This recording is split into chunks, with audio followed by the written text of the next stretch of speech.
Hello everyone, my name is Prakash Kumar and I am a selected PO in Punjab National Bank and Officer Scale 1 in Prathama UP ग्रामीण bank. और आज मैं आप सभी के साथ शेयर करने जा रहा हूं आरआरबी पीओ में इंटरव्यू में क्या क्या क्वेश्चंस मुझसे पूछे गए। जनरली इंटरव्यू को लेकर लोगों को, स्टूडेंट्स को बहुत डाउट रहता है कि किस तरीके से इंटरव्यू होता है, तो मैं बहुत अच्छे तरीके से इस वीडियो में बताने जा रहा हूँ। जब मैं आरआरबी पीओ का इंटरव्यू मेरा इलाहाबाद में था, जो कि प्रथमा यूपी बैंक का हेडक्वार्टर है, वहाँ पर था मेरा। और क्योंकि मुझे लगता है क्योंकि मैंने फ़र्स्ट प्रेफरेंस प्रथमा यूपी ग्रामीण बैंक को दिया था, इस वजह से मेरा जो है वहीं पर हेडक्वार्टर में ही इंटरव्यू होने जा रहा था। तो मुझसे जो क्वेश्चंस पूछे गए थे बोर्ड मेंबर्स किस तरीके से, मैं वो बताने जा रहा हूँ। हम लोगों को सबसे पहले बुलाया गया, मेरा टाइमिंग था 10 बजे और 10 बजे बुलाया गया। लेकिन ऐसा नहीं है कि 10 बजे अगर बुलाया जाए तो आप 10 बजे ही जाइए, आप 8 बजे जा सकते हैं और 8 बजे जाइएगा तो हो सकता है आपका इंटरव्यू जल्दी हो जाए। मैं 10 बजे गया था और मुझे 4 या 4:30 बज गए थे इंटरव्यू प्रोसेस को ख़त्म करने में, क्योंकि बहुत ही लंबा प्रोसेस होता है जिसमें बहुत सारे वेरिफिकेशंस होते हैं डॉक्यूमेंट के, तो इसलिए आपको बहुत जल्दी चले जाना चाहिए इसमें। सबसे पहले इंटरव्यू पैनल के सामने जाने से पहले लाइन लगी रहती है, 4-5 स्टूडेंट जो हैं वो कमरे के बाहर खड़े रहते हैं। आरआरबी पीओ का इंटरव्यू जो है वो आईबीपीएस पीओ की तरह नहीं होता है। यहाँ इंटरव्यू को उतना महत्व नहीं दिया जाता, मुझे ऐसा लगा, मुझे ऐसा फील हुआ कि इंटरव्यू प्रोसेस उतना रिजिड नहीं है, उतना टफ नहीं है या उतना स्टैंडर्ड लेवल का नहीं है। एक छोटा सा कमरा था, जो आप जनरली जिस कमरे में सोते होंगे समझ लीजिए वैसा ही कमरा था, जिसमें 8 लोग टोटल बैठे हुए थे, एक मैडम थी और 7 लोग थे। आप समझ सकते हैं कि इतना बड़ा बोर्ड मेंबर, क्या पूछा जाएगा आपसे। तो मैं इंटर किया, मैंने इंटर करने के साथ ही उनसे सबसे पहले गुड आफ्टरनून चल रहा था, तो मैंने गुड आफ्टरनून कहा। गुड आफ्टरनून कहने के बाद मैंने परमिशन लिया बैठने के लिए, उन्होंने कहा कि वे सिट डाउन, तो फिर मैं बैठ गया। बैठने के बाद वो 3-4 सेकंड तक आपको अच्छे से देखेंगे कि पर्सन जो मेरे सामने है वो कैंडिडेट कैसा है, लुक से देखते हैं या पता नहीं किस तरीके से देखते हैं, लेकिन वो देखते हैं। उसके बाद वो क्वेश्चन पूछना शुरू करते हैं। और जितने भी बोर्ड मेंबर्स होंगे वो सभी लोग आपके इंटरव्यू में इंटरेस्टेड नहीं होंगे, क्योंकि एक मैम थी जो कॉर्नर में बैठी हुई थी, वो फ़ोन पर बात कर रही थी जब मैं इंटर कर रहा था, और जब मैं एग्ज़िट कर रहा था तब भी वो फ़ोन पर बात ही कर रही थी। इसलिए आपको अपना ध्यान जो है वो सभी बोर्ड मेंबर्स के ऊपर नहीं रखना है। आप इंटरेस्टेड मेंबर्स को देखिए कि हाँ, कौन से मेंबर जो है इंटरेस्टेड हैं आपके इंटरव्यू लेने में। लेकिन अगर आप डिस्ट्रैक्ट हो रहे हैं फ़ोन को लेकर, उससे आप बचिए। अगर आप डिस्ट्रैक्ट हो जाएंगे फ़ोन को लेकर तो उन्हें लगेगा कि ये बच्चा जो है सीरियस नहीं है इंटरव्यू में। तो बैठने के साथ ही उन्होंने मुझसे कहा कि क्या करके आए हो। आप समझ सकते हैं कि कैसा क्वेश्चन आपके सामने है, क्या करके आए हो, बिल्कुल इनफॉर्मल वे है पूछने का। तो मैंने सीधा बताया कि sir, I am a maths graduate from PGDAV evening college, university of Delhi. इतना कहने के बाद जो है दूसरे बोर्ड मेंबर्स ने कहा कि क्या पढ़ के आए हो, सर को बता दो, सर उसी से पूछेंगे। तो मैं बिल्कुल सेफ़ रहना चाहता था, तो मैंने बस आसान टॉपिक जो कि मैंने अच्छे से पढ़ा था उस पर सर को बोला कि पूछने के लिए। पहला मैंने बोला कि sir, RBI and its function पढ़ के आया हूँ, मॉनेटरी पॉलिसी कमेटी के बारे में पढ़ के आया हूँ और मॉनेटरी पॉलिसी टूल्स पढ़ के आया हूँ। इस पर जो है सर ने तुरंत मुझसे क्वेश्चन पूछा कि एमएसएफ और रेपो रेट में क्या डिफरेंस है। तो मुझे एमएसएफ और रेपो रेट में, क्योंकि मैंने इंटरव्यू का बैच किया हुआ था करियर प्लानर से, मुझे अलायंस क्लब का मेंबर होने की वजह से ये प्रॉफिट था कि मुझे इंटरव्यू का बैच करवाया गया था, तो वहाँ ये क्वेश्चंस डिस्कस हुए थे, तो मुझे अच्छे से पता था कि इसका आंसर क्या होगा। तो मैंने बताया कि सर, एमएसएफ जो है वो शॉर्ट टर्म पीरियड के लिए दिया जाता है। एसएलआर पोर्टफोलियो में डिप कर अगर एसएलआर जो है 18% है और मुझे एडिशनल अमाउंट चाहिए, तो मैं 16% एसएलआर को रखकर 2% एक्स्ट्रा रख सकता हूँ लोन के रूप में आरबीआई से। वहीं रेपो रेट अगर चाहिए तो रेपो रेट जो है हमें एसएलआर पोर्टफोलियो में डिप करने की आवश्यकता नहीं है, शॉर्ट टर्म पीरियड के लिए ये लिया जाता है, लेकिन हम यहाँ से भी लोन ले सकते हैं एसएलआर को 18% मेंटेन रखकर। तो मैंने ये जवाब दिया, बहुत अच्छा जवाब था और रियल जवाब था। लेकिन जो मेन थे जो बोर्ड मेंबर के जो मेन बॉडी होते हैं, जो मेन हेड होंगे आपके, वो बीच में बैठे हुए रहते हैं। उन्होंने ये क्वेश्चन मुझे पूछा था, तो वो सेटिस्फाई नहीं दिख रहे थे, पता नहीं वो क्यों नहीं सेटिस्फाई दिख रहे थे। असल में होता क्या है कि आप जो पढ़कर जाते हैं और वो जो पढ़कर रहते हैं उसमें काफ़ी गैप हो जाता है। उनके एज में और आपके एज में डिफरेंस होने की वजह से जो एजुकेशन होता है, जैसे आप जो पढ़ रहे हैं अभी करंट में, और उन्होंने जो पीछे पढ़ा था 20 साल 30 साल पहले, वही जवाब वो सुनना चाहते हैं। वो सुनना चाह रहे थे कि ओवरनाइट पीरियड के लिए दिया जाता है, लेकिन ऐसा है नहीं। मैंने आरबीआई के वेबसाइट से पढ़ा था कि ऐसा है नहीं, लेकिन फिर मैंने सोचा कि इनसे मतलब बहस करना अच्छा नहीं रहेगा, तो मैंने सीधा जवाब दिया कि sir, at the present moment I am not able to recall what is the exact answer, लेकिन मैंने पढ़ा था कुछ ऐसा। तो सर तुरंत जवाब देने लगे कि हाँ, ये ओवरनाइट पीरियड के लिए दिया जाता है। मैं जान रहा था कि ये यही कहने वाले हैं, वही उन्होंने कहा।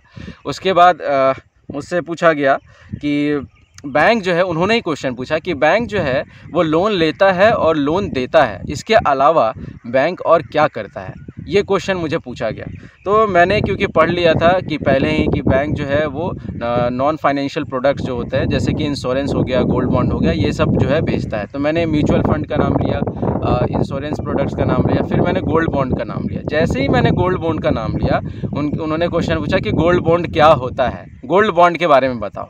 अब गोल्ड बॉन्ड जो था उसके बारे में मैंने उतना कुछ नहीं पढ़ा था, लेकिन हाँ वर्बली मतलब सुना था किसी से कि गोल्ड बॉन्ड जो है वो रियल गोल्ड नहीं होता, इसके लिए पेपर जो है वो दिया जाता है, पेपर इशू किया जाता है और गोल्ड का जो मार्केट में प्राइस होगा उस लेवल पर आप उसको बेच सकते हैं।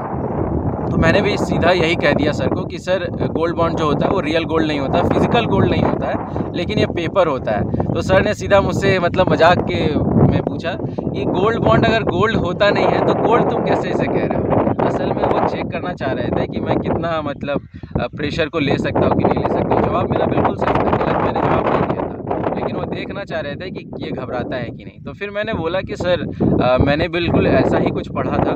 तो उसके बाद वो सभी बोर्ड मेंबर्स जो है वो हंसने लगे और मैं थोड़ा सा मतलब हुआ। तो मैंने जो जवाब दिया था अभी तक वो सारे इंग्लिश में जवाब दिए थे और उनमें से एक बोर्ड मेंबर जो है तो बड़े देर से मुझे देखे जा रहे थे कि लड़का इंग्लिश में जवाब दिए जा रहा है। उन्होंने तुरंत फिर उसके बाद नेक्स्ट क्वेश्चन से पहले मुझे डांट लगाई और बोला कि तुम इंग्लिश में क्यों जवाब दे रहे हो, सभी लोग यहाँ आए हैं हिंदी में जवाब दे रहे हैं और तुम इंग्लिश में जवाब दोगे। तो मुझे बड़ा अजीब लगा कि मेरा इंटरव्यू कैसा जा रहा है। एक मेंबर जो है वो सेटिस्फाई नहीं हो रहे, दूसरे मेंबर जो है वो इंग्लिश नहीं सुनना चाहते हैं, जबकि उन्होंने कुछ ऐसा कहा नहीं था कि आप हिंदी में बोलेंगे या इंग्लिश में बोलेंगे। तो फिर उसके बाद मैंने उन्हें से सॉरी किया, अपोलोजाइज किया और फिर उसके बाद बोला कि सॉरी सर, अब से मैं हिंदी में बोलूँगा। फिर उसके बाद मैंने हिंदी में सारे जो है अपने आंसर्स दिए। उसके बाद उन्होंने जो है क्वेश्चन मुझसे पूछा, जो मेन बोर्ड मेंबर के जो हेड थे उन्होंने पूछा कि क्या तुम्हारा किसी और एग्ज़ाम में भी रिज़ल्ट है। ये generally question most of the student से पूछा जाता है क्योंकि उस समय जो है मैं इंटरव्यू आरआरबी पीओ का दे रहा था और आईबीपीएस पीओ का मेंस मेरा क्लियर हो गया था। तो मुझे आईबीपीएस पीओ मेंस का के बाद इंटरव्यू उसका भी देने जाना था पटना में। तो मैंने मतलब इस चीज़ को छुपाया नहीं। ट्रूथफुल रहना बहुत अच्छी बात होती है, नहीं तो वो पकड़ लेंगे तो फिर आप पे डाउट हो जाएगा कैंडिडेचर पे। तो इसलिए मैंने बोला कि सर मेरा आरआरबी पीओ का इंटरव्यू अभी है और मैं आईबीपीएस पीओ का इंटरव्यू दूंगा 10 दिन के बाद। मेरा डेट्स अभी फाइनल नहीं है लेकिन आ जाएंगे।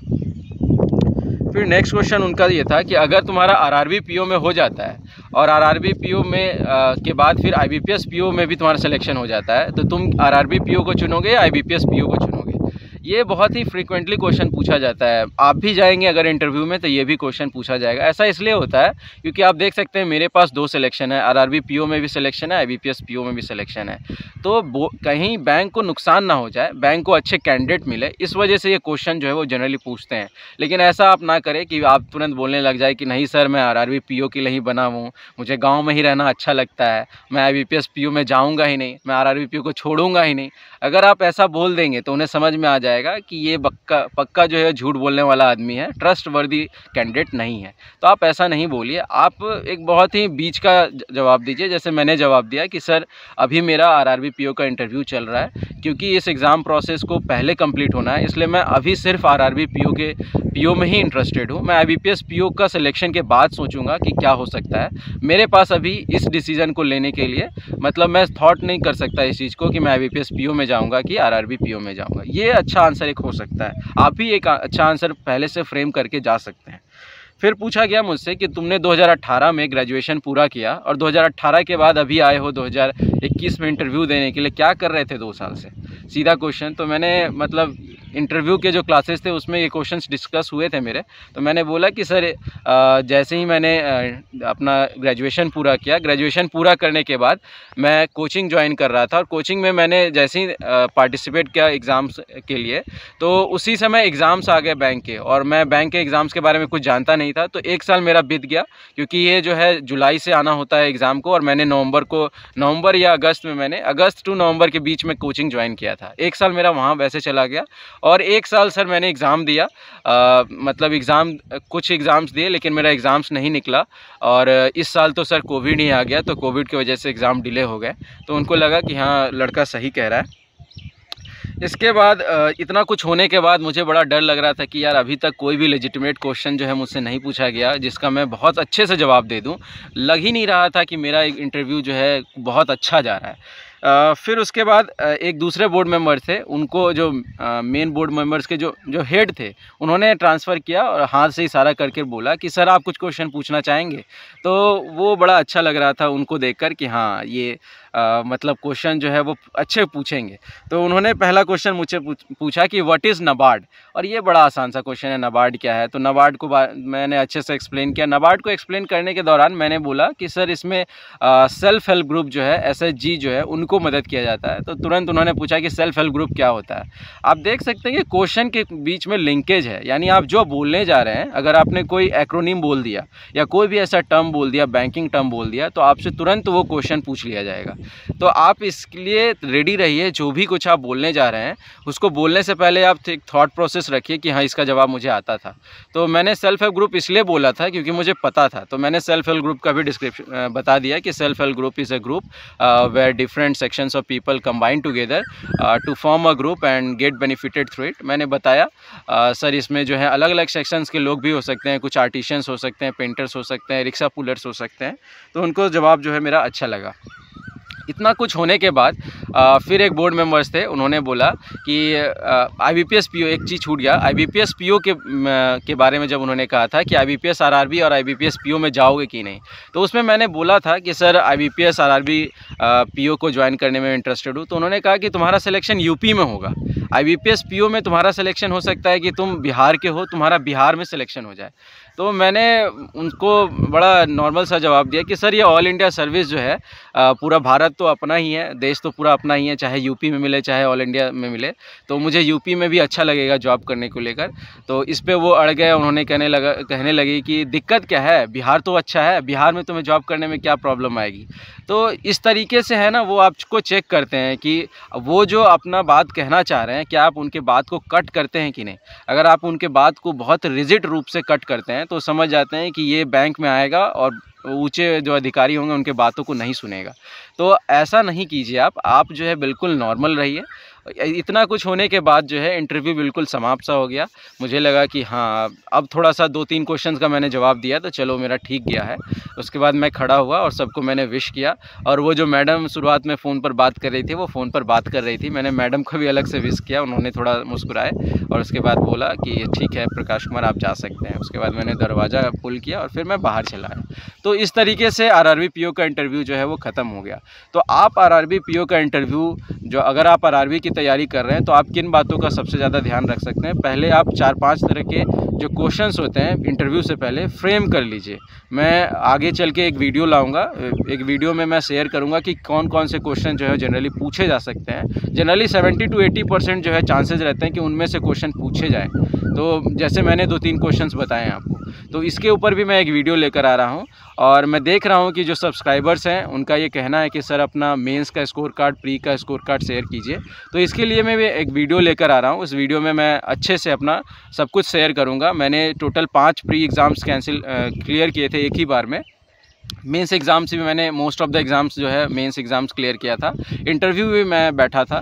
तो इसलिए आप अगर चाहते हैं कि आपका बेनिफिट हो जाए बैंक एग्ज़ाम में, तो आप जो है वो लगातार इस चैनल पर बने रहिए और इस चैनल को सब्सक्राइब कीजिए। अगर आपको वीडियो पसंद आए तो आप लाइक कीजिए और अपने दोस्तों के साथ शेयर कीजिए। Thank you, have a nice day.